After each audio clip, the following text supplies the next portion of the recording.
Hello student. तो यह प्रश्नावली 4.1 का तीसरा प्रश्न। इसमें हमें पहला कोष्टक में x और y दिया है, दूसरे कोष्टक में 3x धन 4x 3y धन 4x है। इसको आपस में गुना करना है। उसके बाद जो है ये मान दिया है, उसके मान को इसके सत्यापन करना है। ठीक है, जैसे x की जगह में 1 रखेंगे और y की जगह में ऋण 1 रखेंगे।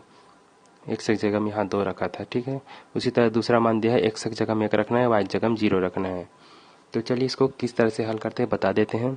सबसे पहले इन दोनों को आपस में गुना करने बोला है। ठीक है, तो हल करिए। उसको लिख देते हैं x धन y, दूसरे कोष्टक में 3y धन 4x।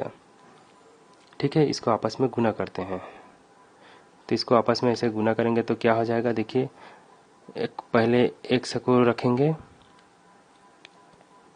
और x पहला वाला कोष्टक खुलेगा तो इसके साथ गुना होगा, तो x का गुना पूरे कोष्टक के साथ, फिर y का गुना पूरा कोष्टक के साथ। ठीक है, तो x का गुना पूरे के साथ होगा तो इसको कोष्टक को लिख देते हैं 3y धन 4x।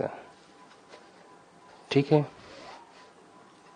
x का गुना पूरे के साथ कोष्टक के साथ होगा तो x है, कोष्टक में 3y धन 4x। फिर y का गुना होगा, धन में है तो y का गुना पूरे के साथ होगा तो कोष्टक 3y धन 4x।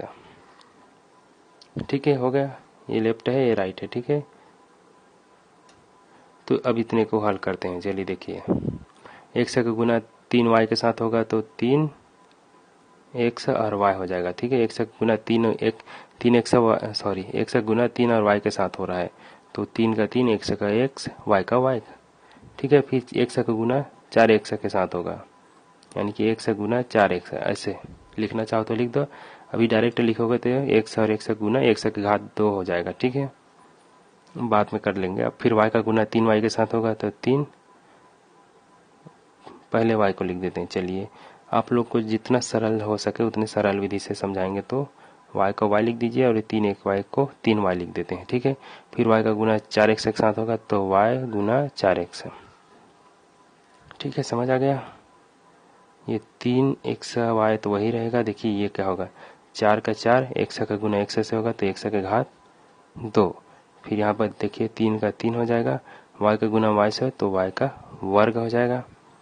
उसी तरह ये जो है ये y है, y का गुना 4 से तो नहीं होगा, 4 जस के तस रहेगा, y का गुना x से होगा तो x और y बस होगा। ठीक है, इस तरह से हो गया। जो जुड़ता है उसको जोड़ देते हैं। देखिए क्या जुड़ेगा, सबसे पहले तो बड़े घात वाले को पहले लिखा जाता है, तो यहाँ 4x के घात 2 वाले को पहले लिख देते हैं। ठीक है, x में। उसके बाद देखिए 3xy 4xy दोनों एक जैसे है, ये भी xy है, ये भी xy है। 3 में 4 जुड़कर क्या हो जाएगा तो 7xy। अब फिर लास्ट में 3y का वर्ग को लिख देंगे। ठीक है, इतना तक के गुना करने बोला था, हमने इसको गुना कर दिया। अब इसमें मान रखते हैं। ठीक है, सत्यापन वाला कार्य करते हैं, उत्तर की जांच करते हैं। तो उत्तर की जांच किस तरह से किया जाता है देखते हैं।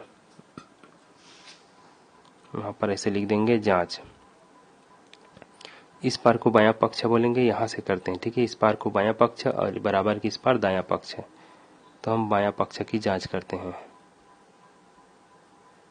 तो बायां पक्ष में देखिए क्या है, x धन y है और इसके बाद ये है 3y धन 4x।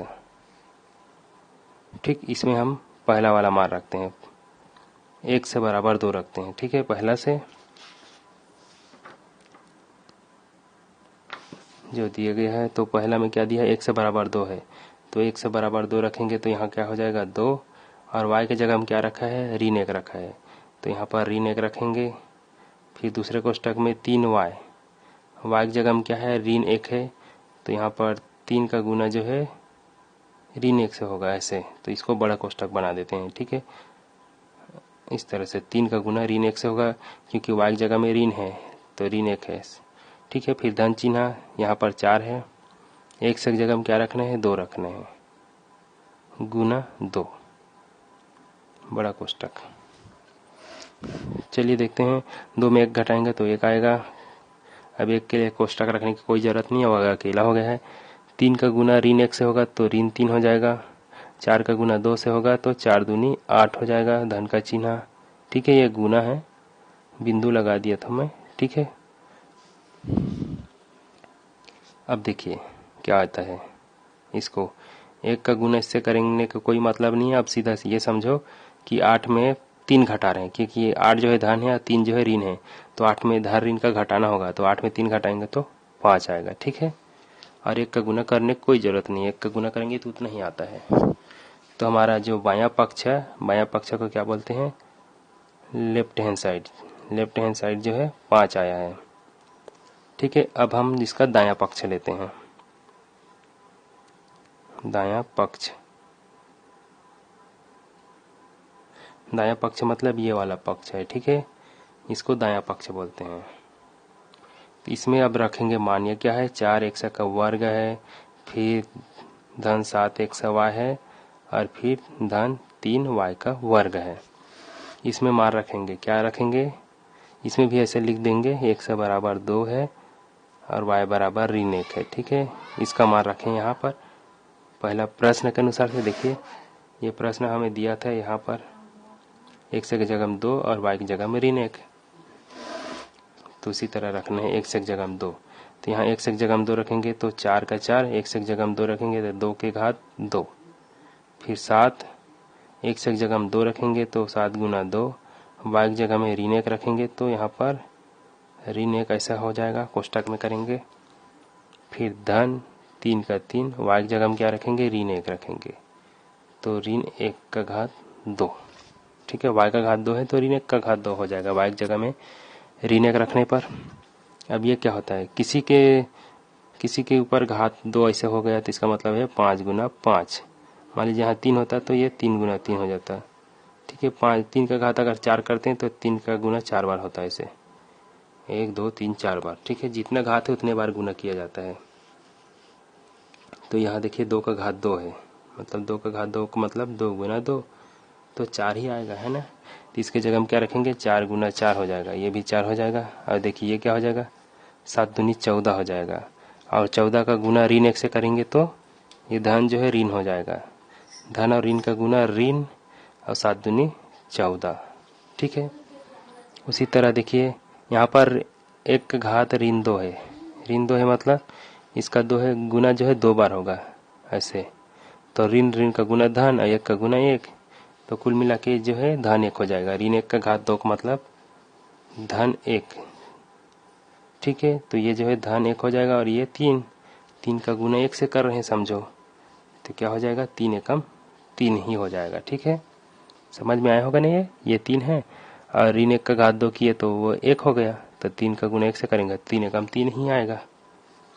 अब देखिए अब क्या होगा, 4 का गुना 4 से करेंगे 16, 16 में ऋण 16। ठीक है, अब इसको और हर कर देते हैं, ये धन का 3 है, ये ऋण का 14 है, धन ऋण का घटाना हो जाएगा, तो 14 में 3 घटाएंगे तो क्या आ जाएगा, 11। कौन बड़ा है, जिसका बड़ा है वही का चिन्ह लगता है, तो 14 बड़ा है यहाँ पर, तो उसी का चिन्ह लगेगा ऐसे। ठीक है, तो 16 में 11 घटाएंगे तो आएगा हमें 5। ठीक है, देखिए यहाँ पर भी 5 आया था, इसका जो है बायां पक्ष में लेफ्ट हैंड साइड में, और ये जो है राइट हैंड साइड है। ठीक है, तो हमें क्या मिला, देखिए लेफ्ट हैंड साइड जितना था उतना जो है हमें राइट हैंड साइड मिल गया, मतलब हमारा उत्तर जो है सही है, दोनों पक्ष बराबर हुए हैं। ठीक है, यहाँ पर अगर आपको ये कन्फ्यूजन लगा होगा ऋण 11 कैसे आया, तो आप ऐसे कर देना, 4 चौक 16, 16 जो है धन संख्या है, 16 में 3 जोड़ देंगे 19, 19 में 14 घटाएंगे तो भी 5 ही आएगा। ठीक है, तो इस तरह से इसको बनाया जाता है। इसी तरह आप जो इसका दूसरा का मान भी रख देना, दूसरा में क्या है, दूसरा में जैसे कि x बराबर 1 है और y बराबर 0 है, इसको रख देना। ठीक है, बहुत ही सरल ढंग से बन जाएगा। उम्मीद करता हूँ आपको ये वीडियो समझ में आया होगा। तो अगर आपने चैनल को सब्सक्राइब नहीं किया तो प्लीज़ सब्सक्राइब कर देना, और वीडियो अच्छा लगा तो लाइक कर देना, कोई बात हो तो कमेंट जरूर कर देना। मिलते हैं नेक्स्ट वीडियो के साथ।